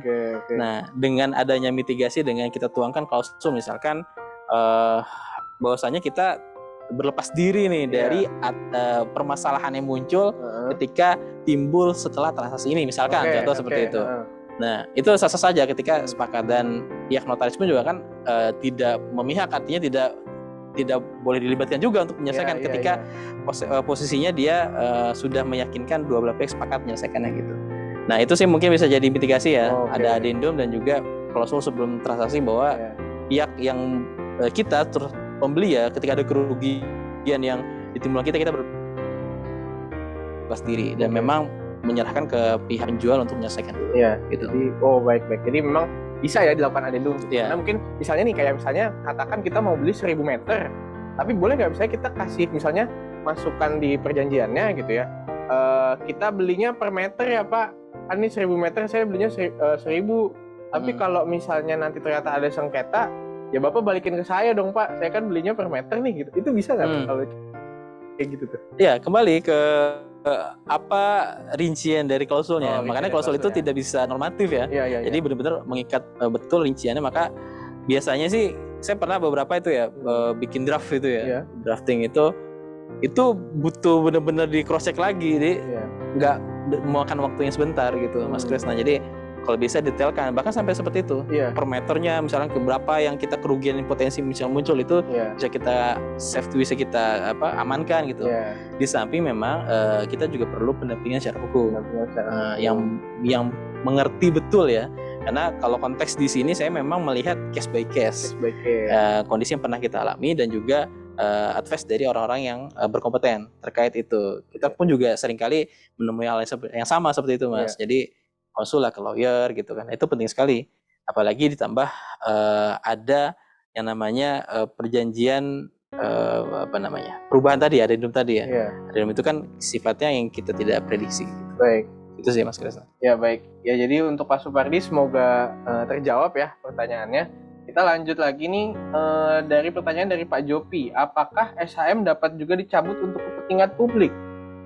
Oke, dicabut untuk maksudnya konteksnya mungkin diblokir kali ya, enggak karena bermasalah kemudian dicabut gitu, mungkin atau mungkin ini kali ya masuk ke tadi misalnya pelebaran di ruang kota tadi gitu ya. Jadi misalnya ada pelebaran jalan tol atau pelebaran jalan yang tadinya SHM itu karena ada kepentingan publik, itu jadi dicabut gitu. Nah itu biasanya seperti apa ya? Sebenarnya ada mekanisme sekarang ini sebutnya ganti untung. Ganti untung. Jadi sebenarnya pihak pemerintah itu membeli. Bukan ganti rugi ya, ganti untung. Sekarang ganti untung. Ganti untung. Yang di Depok nih lagi ada beberapa pembebasan lahan di Dewi Sartika itu, ada pekerjaan underpass. Di situ baru saja tuh di groundbreaking kemarin sama Gubernur Ridwan Kamil ya, datang ke Depok. Itu bicaranya untuk apa? Ganti untung. Ganti untung. Jadi tidak ada permasalahan. Oh, gitu. Tidak ada permasalahan. Tidak sengketa. Jadi sertifikat ditarik ya akan menjadi aset negara gitu. Kalau disebutnya sertifikat hak pakai. Diganti. Diganti. Nah, kita pun juga sama di perumahan ya. Di perumahan kita punya sertifikat hak milik. Kalau kewajiban sebagai developer kita menyerahkan aset, sarana, prasarana dan jalan ya atas sisa tanah sertifikat. Kan kita pecah sertifikat misalkan nih dengan menggunakan set plan yang sudah komposisi, ada fasum, fasos gitu ya. Nah, sisa sertifikat kafling yang dijadikan fasos itu kita serahkan ke pemerintah daerah. Itu menjadi sertifikat hak pakai. Itu diserahkan ketika fisiknya sudah selesai dibangun, sudah rapi, sudah sesuai dengan ketentuan, dan sertifikat kita serahkan ke pihak BPN ya tentunya untuk mengurus sertifikat perubahannya, ditarik tadi dicabut gitu ya, kemudian dijadikan aset negara. Dan itu bisa itu. Jadi sangat mungkin kan ya ganti untung. Ganti untung. Saya baru tahu itu ada istilah itu ya ganti untung. Tapi untungnya ini kan subjektif ya. Subjektif ya. Untungnya saya menguntungkan saya mungkin beda gitu ya. Jadi pemerintah mau menyergamkan juga gitu. Iya, jadi mungkin untungnya pemerintah sama untungnya kita beda. Beda gitu. Baik. Ya, mungkin Pak Jopi semoga menjawab ya tadi pertanyaannya. Ya. Baik, selanjutnya bagaimana prosedur mengganti buku sertifikat lama nih? Jadi Direktorat Agraria ke sertifikat baru BPN. Ya. Saya pernah mengalami itu sih, Mas Kresna. Proyek Harmony Land di Cimanggis itu pemilik lahannya punya sertifikat hak milik yang versi lama tuh. Versi lama. Oh, itu covernya beda gitu lah, sekarang beda gitu. Nah, itu ketika kita lakukan proses peralihan hak itu langsung diganti secara otomatis. Tapi memang tidak menghilangkan ininya, isi dalamnya itu ya. Isi dalamnya berarti masih yang jadul gitu masih jadul. Tapi kalau misalkan kepentingannya tidak ada peralihan hak, bisa kita daftarkan ulang. Pengecekan atau perbaikan status ya, misalkan dari yang mungkin dulunya sertifikat bentuknya seperti apa gitu ya. Asalkan buku tanahnya juga masih terdaftar di sana. Jadi kuncinya adalah untuk memastikan sertifikat kita meskipun udah lama banget, selama buku tanah masih ada itu masih aman. Gitu. Jadi bisa dilakukan seperti itu dengan mekanisme mungkin sudah dibeli oleh orang lain atau memang tidak pernah mau dilakukan apa-apa gitu ya, mau kita pegang aja nih, kita ganti aja, kita perbaiki gitu. Ada seperti itu gitu. Tapi selama memang masih ada buku tanahnya nggak diperbaiki pun sebenarnya nggak masalah gitu. Karena statusnya masih nggak berubah. Jadi mungkin sering dicek aja. Dicek, melakukan validasi 3 bulan, cek aja itu kalau pemiliknya langsung SPS-nya atau surat perintah setornya atau retribusinya itu 50.000. Ya pernah ngurus atas nama pemilik langsung gitu ya. Kita dampingi orang itu hanya 50.000 SPS-nya. Dan itu 1 hari harusnya. 1 hari ya. Langsung keluar harusnya. Jadi prosesnya nggak terlalu rumit ya. Untuk dicek aja. Yang penting clear ya. Betul, clear dan ada ya buku tanahnya di sana gitu. Baik. Ya, semoga Pak Adnan menjawab ya. Untuk rekan-rekan yang masih ingin bertanya silakan, kita buka ya. Jadi ini kita diskusi boleh banget diskusi. Jadi silakan monggo kalau misalnya ada tambahan pertanyaan itu silakan. Nah, ini ada juga nih, ada dari Pak Bintang gitu ya. Oh, ini ada gambarnya kok hitam ya? Layar zoom-nya kok hitam. Oke. Ini permisi, maaf join terlambat. Saya ada sedikit pertanyaan, apakah saat ini sertifikat tanah kaflingan sudah tidak berlaku ya? Beberapa waktu lalu sempat tren penjualan properti berupa tanah kaflingan di beberapa daerah. Karena pengalaman saya, sertifikat tanah kafling harus dikonversi dalam sertifikat perumahan, sehingga harus diurus ulang ke BPN. Terlebih status masih belum pecah ke SHM split. Terima kasih. Oke. Prosedur pemecahan memang perlu disikapi ya dengan strategi yang ada di tiap daerah. Ya. Jadi kembali lagi memang kalau bicara saya sebagai praktisi ya, Mas Kresna, ada beberapa strategi yang bisa kita tempuh selama itu prosedur ya, dan itu prosedural. Kalau misalkan tadi kita punya rekanan yang bisa menjadi konsultan lah, konsultan kita kan sebenarnya juga pihak perizinan sana, networking kita itu kan konsultan sebenarnya. Kita nanya nih kondisi seperti ini masih mungkin atau enggak? Karena kita pengalaman juga ada strategi pecahnya itu secara bertahap, gitu. Kaflingan tadi ya, hak milik masih atas nama milik. Dan beberapa proyek kita juga di sana secara legal keluar juga sesuai dengan sertifikat plan kita tadi. Dan itu kita perlu cek dulu ketersediaan opsi itu, opsi pecahnya dengan skema tidak jadikan perumahan tadi. Jadi pecah kafling itu misalkan punya tanah 1.500 meter, kemudian kita pecah bidang bertahap, kemudian pecah lagi gitu ya. Itu mekanisme yang sering dilakukan memang ke bisnis yang kaflingan gitu ya, yang luas kafling sertifikat hak milik dan tidak dikategorikan sebagai perumahan. Nah kembali lagi sebenarnya saya tetap menghimbau untuk melakukan prosedur dulu, memastikan prosedurnya itu tepat dan juga sesuai dengan kaidah yang ada. Kemudian kalau konteksnya kita punya kebutuhan seperti ini nih, kita ingin mencahnya seperti ini karena kalau nggak kayak gini kita nggak bisa bisnis dengan cara kita gitu ya. Nah ada nggak yang bisa mengakomodir ke peraturannya yang memang bisa diimplementasikan ke situ? Artinya sebenarnya bukan memindahkan peraturan ke sini, tapi ada porsinya nggak sih yang masih bisa kita tempuh untuk bisa seperti itu. Dan pecah yang bertahap yang seni lakukan itu ya secara prosedur tetap dipenuhi gitu ya, ada persyaratannya gitu, dan itu legal dan bukan kita melanggar peraturan. Nah makanya perlu memastikan dulu sih lebih tepatnya di daerah tersebut ada nggak yang memang polanya sama. Dan beberapa daerah masih bisa melakukan seperti itu. Ada juga daerah yang nggak bisa sama sekali. Gitu. Jadi maksudnya konteksnya tanah kafling itu berarti nggak ada bangunan di atasnya ya? Apa gimana? Mungkin tadi konteksnya pemecahan kaflingnya ya. Kan harus dijadikan opsi skema perumahan dulu baru bisa pecah sekaligus banyak gitu ya. Gitu. Padahal jadi mungkin bisa jadi kita ya bukan untuk itu gitu ya. Bahkan tadi 1.500 meter itu kan nggak worth it untuk diimplementasikan sistem 60-40 misalkan perumahan gitu, harus ada pasumnya. Secara hitungan bisnis nggak masuk pasti gitu kan. Dan artinya ya itu kita punya kepentingan yang barangkali belum ada payung hukumnya barangkali ya. Makanya bisa jadi ada pendekatan regulasi yang sesuai nih dengan pecah skema 1.500 meter misalkan gitu, sehingga bisa dijual dengan unit yang banyak gitu. Berarti kalau biasanya sih biasanya tuh berapa sih Pak Delika? Jadi biasanya kalau untuk skema perumahan itu yang menggunakan ada site plan 60-40 itu biasanya di lahan berapa ya? Ya. Satu contoh ya di Kabupaten Bogor kita punya informasi itu di atas 2.500. Di atas 2.500. Betul. 2.600 sekian itu udah pakai set plan. Udah gitu. Pakai set plan berarti udah pakai yang tadi sistemnya perumahan 60-40 itu ya. Betul. Kemudian ada juga yang di atas 5.000. Nah, itu juga sebenarnya pendekatan dengan regulasi yang ada ya. Regulasi yang ada ya. Nah, artinya kalau misalkan di bawah 5.000, 4.000, 3.000 misalkan, itu dengan skema pecah bidang dulu atau segala macam.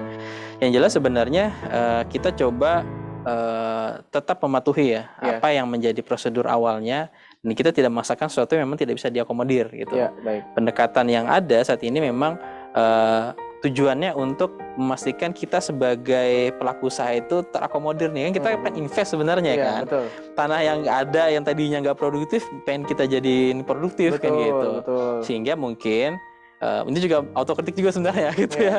Apakah mungkin ada payung hukum yang mengatur secara detail terkait regulasi yang bahkan sampai 500 meter misalnya gimana kalau menjadi rumah deret gitu. Payung hukumnya gimana ya itu mungkin bisa jadi masukan juga. Gitu sih. Jadi memang itu nanti tergantung di daerah masing-masing ya. Betul. Nah, tapi memang tadi concernnya mungkin apakah ini pecahnya mungkin bisa pakai persorangan atau harus pakai PT yang pakai perumahan itu betul, ya. Dan karena kan ketika misalnya cuman let's say tadi 1.500 kalau memang dibuat seperti itu kan jadinya nggak worth it. Iya betul. Baik, ya ini ada lagi nih pertanyaan dari Pak Ihsan ya. Mohon info, saya ada beli tanah untuk balik nama diwajibkan harus KTP setempat, oleh penjual diberi opsi pindah KTP selama kurun tertentu, bila sudah bisa proses balik nama boleh cabut berkas kembali ke KTP awal. Nah ini gimana nih maksudnya ya? Mungkin Pak Delika KTP-nya harus sesuai domisili yang ada di untuk balik namanya objek tanahnya itu gitu. Diwajibkan harus KTP setempat nih. Oh, gitu. Oh, menarik ya. Iya. Ada kayak seperti itu ya. Iya. Nah, dari penjualnya diberi opsi nih. Jadi bisa mungkin pindah KTP sementara gitu ya selama kurun tertentu.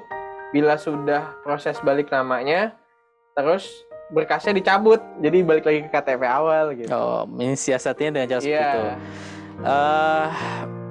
Mungkin ya ini saran dan juga masukan ya dari saya. Belum pernah mengalami seperti itu sebenarnya, karena saya domisili Depok, ada tanah Kabupaten Bogor, bisa itu kan, nggak objeknya di Bogor masih bisa, atau mungkin daerah tertentu ada punya kebijakan tersendiri, atau mungkin notarisnya punya pertimbangan harus sesuai sama. Tapi yang jelas kalau memang dibutuhkan seperti itu, bisa juga mungkin dengan surat keterangan ya, kalau dia memang berdomisili di situ sementara misalkan. Nah, jadi memang suratnya nggak perlu dicabut gitu. Kalau pindah KTP, saya belum paham tuh maksudnya dicabut KTP-nya jadi sementara tuh hilang lagi gitu gimana, atau 2 KTP gitu ya. Tapi yang jelas sih ada, coba mungkin di cross check ke kelurahan ada nggak ya surat keterangan yang menyatakan bahwa kita saat ini sedang berada di di sini ya, di situ sesuai dengan objek tanah, sertifikat nomor sekian gitu ya. Sehingga nanti keterangan kelurahan itu menjelaskan bahwa kita keperluan ini untuk transaksi surat ini gitu ya dari kelurahan. Karena memang pemberitahuan itu memang biasanya dilakukan di kelurahan, entah itu atas kepentingan transaksi kita atau memang kondisi domisili kita. Jadi kalau yang dimaksud KTP-nya itu dibuat sementara, saya nggak tahu prosedurnya tuh bikinnya gimana. Cuma yang jelas ada opsi lain mungkin yang bisa saya berikan, coba ke kelurahan buat surat tadi. Kita kepentingan untuk transaksi nih Pak, butuh surat domisili bahwasanya kita sedang ada di sini untuk kurun waktu berapa lama misalkan, sehingga nanti suratnya ya udah ditaruh di situ, sehingga udah selesai balik nama kita bisa balik lagi. Gitu sih. Baik, luar biasa ya rekan Proptech. Kembali bagi rekan Proptech yang ingin bertanya gitu ya, yang ingin berdiskusi, silakan bisa langsung menanyakan kembali di kolom chat. Jangan lupa juga untuk follow Instagram kita gitu ya, tag di @proptechnesia, juga untuk bisa mengcapture gitu ya salah satu momen-momen kita gitu ya, dan bisa mengetag @proptechnesia untuk bisa berkesempatan mendapatkan door prize menarik dari Proptechnesia. Nah, mungkin nih kita masih ada cukup banyak nih waktunya ya, tapi mungkin kita sambil discuss aja nih Mas Delika terkait biasanya gitu ya, apa sih yang untuk developer baru yang biasanya suka miss gitu ya, atau misalnya ada tips dan trik nggak untuk pengembang-pengembang atau developer baru nih supaya proyeknya ini legalitasnya dari awal sampai akhir ini bisa lancar, bisa selesai gitu ya. Dan mungkin apa yang biasanya suka kelupaan atau suka miss gitu dari developer sampai mungkin kesandung. Biasanya kesandungnya di mana sih kalau developer yang baru mulai gitu? Ya. Saya melihat 5 tahun yang lalu ya, ketika Harmony-Land, saya di Harmony-Land masih tahap awal mengurus legalitas itu ya. Ini mungkin sharing juga pengalaman dulu, bagaimana sih miss-nya gitu atau seringnya di mana. Berjalan 5 tahun ini saya melihat ada satu aspek yang sering terlupakan, yaitu persyaratan. Jadi seringkali pengurusan itu terkendala karena kita kurang berkas ini itu gitu. Ditambah dengan kita tidak kontrol disiplin gitu ya, sehingga kita taunya 1 bulan setelah kita input berkasnya gitu. Itu sederhana sebenarnya. Jadi semua yang berkaitan dengan kekurangan berkas itu kembali ke suplainya. Jadi sederhana kan kita mengurus izin itu berkas lengkap, diajuin, diproses, balik ke kita. Iya. Nah, prinsipnya itu kan sebenarnya sesimpel itu kita sebenarnya ngurus. Cuma proses menuju ke menyerahkan berkas ini yang seringkali miss-nya itu persyaratan yang ada tercantum, ternyata pas dilihat verifikasi luasnya ternyata lebih besar, maka ada proses atau suplai tambahan yang nggak tercantum di situ. Jadi itu case beberapa yang menyesuaikan dengan kondisi lahannya atau suratnya atau proyeknya gitu ya. Itu yang memang kita nggak ketahui. Maka kembali lagi ini circle-nya, triangle itu pasti harus ada tuh. Knowledge-nya kita tahu nih, misalkan oke, persyaratan umumnya seperti ini. Kita cek lagi skema perumahan kita dengan set plan dengan bertahap misalkan. Ada perluasan nanti, berarti persyaratan yang dibutuhkan yang di luar ini kita prediksi dulu gitu. Jadi supply, berkutat ke supply terus. Saya berkali-kali ngulang itu, loopingnya itu di press inputnya. Nah, berjalannya waktu, itu yang pertama mungkin ya, supply terkait dengan kekurangan berkasnya tadi. Dan itu bukan sekedar kita tidak checklist salah satu, tapi memang udah checklist semua, tapi ada muncul lagi. Oh, muncul baru karena case-nya beda gitu ya? Case-nya beda, verifikasinya dilakukan pada saat sudah kita proses gitu. Nah, ketika kan kita nggak tahu nih, ada hal yang memang sebenarnya kita belum prediksi di awal, kemudian kita masuk proses. Nah, tujuan disiplin kontrol itu untuk memastikan yang nggak kita ketahui itu ditarik lebih dulu. Jadi kita lebih tahu lebih awal. Jadi semakin cepat kita mengetahui bahwa ada yang kurang berkas lain yang ada di list persyaratan, semakin cepat juga kita solving supply-nya tadi. Nah, supply ini sebenarnya kritikalnya di situ pertama. Yang kedua, ya kembali ya, networking ini bab yang memang sangat menunjang sekali. Artinya beberapa opsi kendala kita di teknis itu mungkin bisa di-solve dengan supply tadi. Tapi yang babnya networking itu adalah bagaimana proses kita ini memang benar diatensi, memang diperhatikan dan yang diurus. Kalau yang sifatnya sudah sampai ke tanda tangan itu sudah bukan hal teknis lagi. Ya siapa yang ada di sana meja tanda tangan, paraf, balik naik ke atas lagi sampai ke tahap yang tinggi, pengesahan, turun berkas. Nah seringkali terjebak juga di situ. Bertahun-tahun udah beres, berkas nggak ada yang kurang, kok lama banget ya gitu ya. Terus akhirnya diusut ya, ini berkasnya numpuk terus gitu kan, ke bawah-bawah gitu kan, dan ya nggak ada atensinya gitu. Nah itulah pentingnya gitu. Nah kita coba melihat realitas ya. Kalau memang kita berharapnya, saya pribadi khususnya berharap sistem kita ini sudah sangat baik, akan lebih baik lagi ketika prosedur yang dirasakan masyarakat, terutama pelaku usaha itu juga sesuai gitu. 14 hari ya udah 14 hari gitu. Baik ya, luar biasa ya. Jadi memang ada yang ketahuannya itu pas lagi setelah proses gitu ya. Gitu. Setelah proses itu baru ketahuan dan akhirnya kita supply lagi. Padahal di awal supply-nya itu udah checklist semua gitu ya. Udah checklist semua, tapi ternyata setelah diverifikasi ada tambahan-tambahan kayak gitu. Betul. Baik, ini ada pertanyaan lagi gitu ya. Mohon info bila ada 2 tanah dengan atas nama berbeda berdampingan, mau dibuat bisnis, misalnya mendirikan toko waralaba di 2 tanah tadi, apakah bisa approve oleh waralabanya? Jadi ada 2 tanah dengan atas nama berbeda berdampingan gitu ya. Jadi setelah diakuisisi gitu ya, kira-kira bisa nggak dari waralabanya nih? Ya, saya izin lagi ya. Oh ya, siap. Tehnya masih ada, tapi udah nggak hangat ya. Oke. Ada 2 tanah yang berdampingan namun beda nama, tapi sudah diakuisisi. Artinya sudah dibeli oleh satu pihak dengan satu nama berarti? Iya. Atau asumsi itu ya? Kita asumsikan seperti itu. Siap. Sebenarnya nggak jadi soal, karena yang akan diajukan sebenarnya izin kan atas nama yang sudah mengakuisisi. Yang sudah mengakuisisi. Berarti dibalik nama dulu ya? Betul, dua-duanya itu berarti ada 2 objek jual beli gitu dari tanah yang berbeda nama tadi ya. Atau misalkan asumsi kedua ini kerjasama misalkan dengan si pemilik tanahnya, kita bangun bangunan aja toko waralaba sehingga tanahnya ini nggak kita beli gitu, atau konteksnya akuisisinya itu mungkin kerjasama misalkan. Itu bisa saja, sah saja segala bentuk kepemilikan selama memang itu benar miliknya dan kita sudah pastikan pengecekan segala macam, itu bisa diajukan izinnya baik atas nama si orang yang masih memiliki sertifikat itu atau nama kita.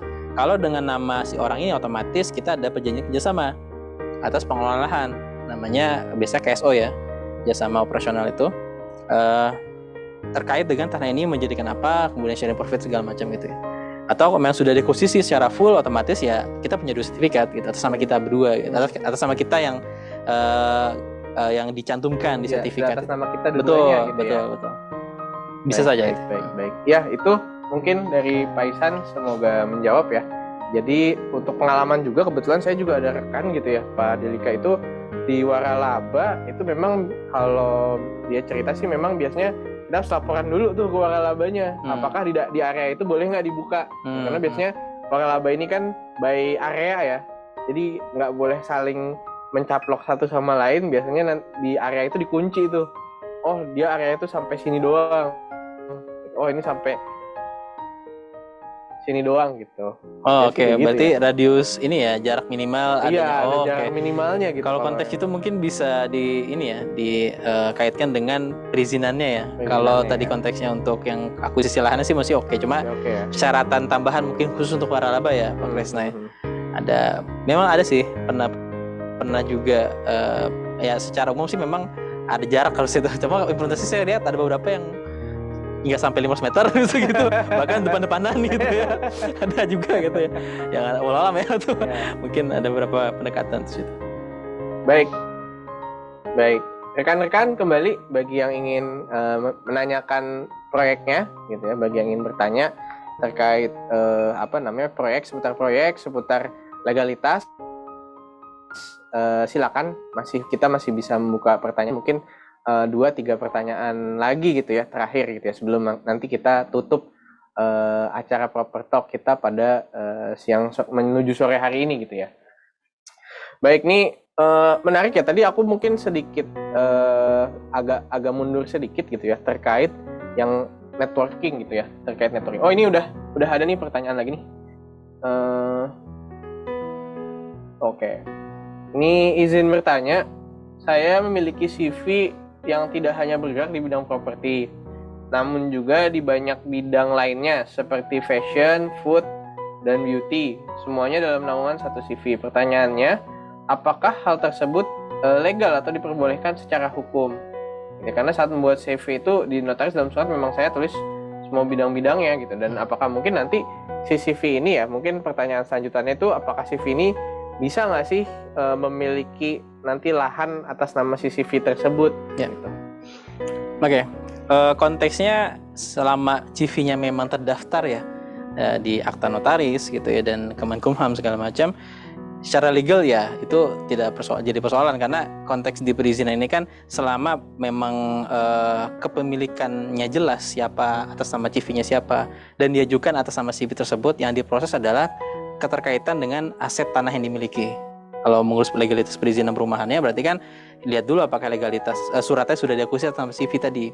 Dan bisa-bisa aja nggak harus misalkan peruntukannya dia CV ini misalkan PT Harmony Land Group, atau memang beda ya pendekatan CV dengan perseroan terbatas gitu. Jadi kalau memang misalkan CV-nya ini sudah dicantumkan klasifikasi lapangan usahanya misalkan itu secara legal dan terdaftar di notaris, sah-sah saja mengajukan perizinan atas nama itu, karena yang dititik beratkan adalah kepemilikan asetnya dulu. Bisa nih notaris mengakadkan atas nama CV tersebut gitu kan, surat tanahnya sudah balik nama, kemudian perizinan ya mengacu pada surat tanah itu kepemilikannya, kecuali memang tidak bisa dilakukan proses AJB-nya misalkan atau pelepasan haknya atas nama CV. Nah, sehingga tidak ada relevansinya ke perizinan gitu sih. Jadi dilihat dulu konteks dari kepemilikan asetnya apakah bisa atau tidak nih diakuisisi sama CV-nya. Ketika itu ya udah lanjut aja. Berarti dicek lagi apakah bisa diakuisisi dari CV-nya gitu ya. Tapi sebenarnya secara legalitas nggak ada masalah ya. Masalah gitu. Properti untuk dia ini. Tapi untuk CV tuh bisa ya, untuk mengakuisisi lahan tuh bisa ya CV. Ya, selama memang transaksinya transparan juga gitu ya, dan CV-nya jelas juga terdaftar. Dan biasanya memang notaris itu kan akan melakukan cross check ya, apakah memang yang didaftarkan pada situ sesuai dengan kepemilikan aset yang akan digarap itu. Sebenarnya kalau kepemilikan aset itu kan nggak bisa dikategorikan sebagai kita mau garap apa nih, kan objeknya itu ya tanahnya, bukan peruntukan tanahnya untuk menuju apa gitu kan. Katakanlah misalnya saya pengen bangun perumahan, tapi kan pas saat belinya kita nggak mungkin dicantumkan di situ kita beli tanah ini untuk perumahan gitu. Ya kita balik namanya atas nama kita gitu kan. Dan konteksnya kita sebagai subjeknya gitu untuk melakukan transaksi jual beli. Pun juga sama CV gitu kan. CV ini atau CV ini kaitannya dengan tanah ini ya objek tanahnya yang dibeli atas nama CV gitu. Terkait nanti nextnya mau diajukan sebagai apa, selama memang sertifikatnya atau aset atas sama dia, sah-sah saja mengajukan gitu. Nanti akan mungkin ada verifikasi lanjutan ya di perizinannya gitu. Apakah mungkin ada batasan atau mungkin ada dokumen tambahan, nah itu beda konteksnya gitu. Kalau pengurusan aset akuisisinya bisa. Gitu. Baik, itu ya. Mbak Isma semoga menjawab. Nah, ini ada pertanyaan dari Pak Ihsan lagi nih. Kalau dari Bapak nih lebih baik yang mana, menjadi developer resmi atau jual tanah kafing secara perorangan? Ya, ini menarik ini ya. Saya cenderung tidak membenturkan sih Mas Krisna ya. Untuk dua hal tadi sah-sah saja dengan pertimbangan dan kebijakan yang tepat terutama. Betul. Jadi dua hal ini bukan suatu hal yang buruk ya. Iya. Nggak bisa kita benturkan. Kalau lebih baik mana, saya ya lebih baik dijalankan dua-duanya gitu. Dijalankan dua-duanya kan kita dapat untung lebih banyak gitu ya. Sederhana gitu. Cuma kalau konteksnya mau milih yang atau apa nih ya? Kalau misalkan pertimbangan legalitas, sekuritas tentunya dengan prosedur developer PT perumahan resmi, yes mungkin ya safety, ya izinnya pasti diizinkan gitu ya. Tapi kalau pertimbangan adalah bagaimana benefit atau profit ya gitu ya, untuk yang bisa kita hasilkan ya ada pendekatan lagi gitu dengan skema tadi kafling gitu kan. Apa bisa optimal lebih lebih besar kafling atau memang developer secara izin perumahan ya. Saya menyarankan memang ditelah lebih lanjut aja gitu. Kalau secara pribadi saya punya dua aspek itu yang bisa saya punya keinginan ya dua-duanya kita garap aja gitu, bisa kok gitu, dan kita telusuri lebih dalam, dan mungkin kita butuh effort lebih maksimal aja, lebih banyak lagi supaya kita juga puas gitu akhirnya memutuskan apa kebijakannya gitu atau pilihan kita apa gitu sih. Baik, dan mungkin juga biasanya kan kalau tadi untuk terkait developer itu kan ada biasanya minimum lahan ya, misalnya yang tadi kalau udah 2.500 itu wajib developer gitu ya, atau misalnya masih di bawah 2.500 itu masih bisa perseorangan. Nah mungkin juga bisa dari aspek itunya juga mungkin ya, karena kan kalau dari di bawah, misalnya di bawah 2.500 berarti kan lahan-lahannya mungkin lebih mini nih 500, 1.000 gitu ya, yang mungkin harganya pun bisa jadi lebih mahal ketimbang yang jualnya langsung gede kan. Betul. Karena kalau biasanya dari pemilik lahan kan jualnya langsung besar tapi biasanya lebih murah, tapi kan langsung harus semuanya. Ya, betul. Mungkin itu kembali ke perhitungan bisnis gitu. Betul, betul. Makanya pendekatannya apakah dari totally sekuritas legalitas segala macam, atau memang ada unsur bisnisnya. Kalau memang profit ya pertimbangannya banyak hal gitu ya. Perizinan ini bisa kita coba ambil langkah alternatif lah. Betul. Jadi bukan mungkin kalau dibenturkan ya jelas ya kalau secara aman ya udah developer aja gitu, tapi kan dari segi bisnisnya bagaimana gitu. Tuh. Kalau bisnisnya oke, legalitas pun juga perlu. Dan lagi nih kita belum masuk ke aspek pajak ya. Belum lagi itu lebih kompleks lagi tuh. Kompleks lagi ya. Itu lebih ya banyak juga salah satunya terjerat karena soal pajak ya gitu ya. Jadi beberapa ya karena mungkin nggak wajib nggak disiplin gitu ya, lapor segala macam terkendala di situ ya. Itu mungkin sedikit miss ya kalau kita bahasnya tadi, mungkin nggak nyinggung soal pajak, tapi ya saran saya memang pastikan memang perhitungan pajak dari akuisisi lahan kita itu sesuai gitu, dilaporkan gitu sih. Baik, rekan Propteknesia, tidak terasa ya waktu kita sudah menuju penghujung acara gitu ya. Luar biasa ya. Iya, luar biasa ya. Nggak kerasa ya. Kita diskusi cukup panjang juga. Tadi kita sudah membahas terkait tadi ada 3 aspek ya paling utama dalam mindset di legalitas, yaitu tadi yang pertama adalah networking, yang kedua adalah knowledge, dan yang ketiga tadi adalah disiplin eksekusi gitu ya. Terus tadi kita juga udah bahas itu terkait cara mengubah dari girik gitu ya, tadi ada 3 serangkai gitu ya, dan tadi ada lagi juga dari formula SIPOK ya. Supply, input, proses, output gitu ya, dan selanjutnya ada dikontrol. Akhirnya dikontrol gitu. Nah ini formula-formula dari Mas Delika nih sepertinya menarik kalau jadi buku nih Mas Delika ya Pak Delika. Ya mungkin kalau supaya manfaatnya lebih terasa ya, biasanya dibukukan ya. Iya, ini kayaknya luar biasa nih formula-formulanya nih, karena cukup aplikatif nih gitu ya di teman-teman gitu. Nah mungkin kita harus akhiri nih Pak Delika nih, terima kasih banyak atas waktunya. Terima kasih banyak juga Mas Kresna. Gitu ya. Nah untuk rekan-rekan Propteknesia mungkin kita akan tutup dengan dokumentasi gitu ya. Kita akan tutup sesi Proper Talk kali ini dengan kita sama-sama foto bareng gitu ya. Silakan mungkin untuk rekan-rekan bisa sama-sama kita membuka open video gitu ya. Nanti kita akan dokumentasikan gitu ya sesi Proper Talk kita pada sore hari ini. Oke, nanti saya akan kasih aba-aba ya. Gitu, ini monggo dibuka dulu gitu ya. Baik, kita dokumentasikan ya pada aba-aba ketiga. 1, 2, 3. Baik. Untuk halaman selanjutnya, ini ada beberapa halaman nih ya. Oke. Ya ini halaman yang mana nggak tahu ya. Nggak tahu. Jadi tunggu aja. Tunggu aja ya. Gitu ya. Baik. Baik. Halaman selanjutnya ya. 1, 2, 3. Oke, baik. Oke, selanjutnya. Oke, sudah. Jadi tadi dari panitia sudah dilakukan ya dokumentasinya. Baik, rekan-rekan Propteknesia, terima kasih banyak atas waktunya gitu ya, dan atas partisipasinya dan diskusinya. Ya, nah selanjutnya setelah ini nanti akan ada dari panitia untuk dimasukkan ke grup ya. Jadi nanti jangan lupa untuk bisa ikut join nih gitu. Jadi nanti akan ada undangan partisipasi grup untuk kita nanti bisa sambil sharing-sharing diskusi lebih lanjut terkait properti nih gitu. Barangkali ada di sini yang mungkin sudah ada kemauan gitu untuk membuka proyek pertamanya gitu. Karena di Propteknesia di sini kita juga membuka akses untuk investasi juga gitu. Jadi kita investor-investor kita ini, kita sudah ada beberapa mitra-mitra investor gitu ya, yang juga mereka siap nih untuk mengucurkan pembiayaan bagi rekan-rekan Propteknesia yang ingin membuka proyek pertamanya gitu, atau mungkin saat ini bahkan sudah menjadi developer gitu ya, yang mungkin untuk membuka proyek baru. Nah itu kita akan sampaikan via grup juga gitu, ketika memang ada sesi-sesi untuk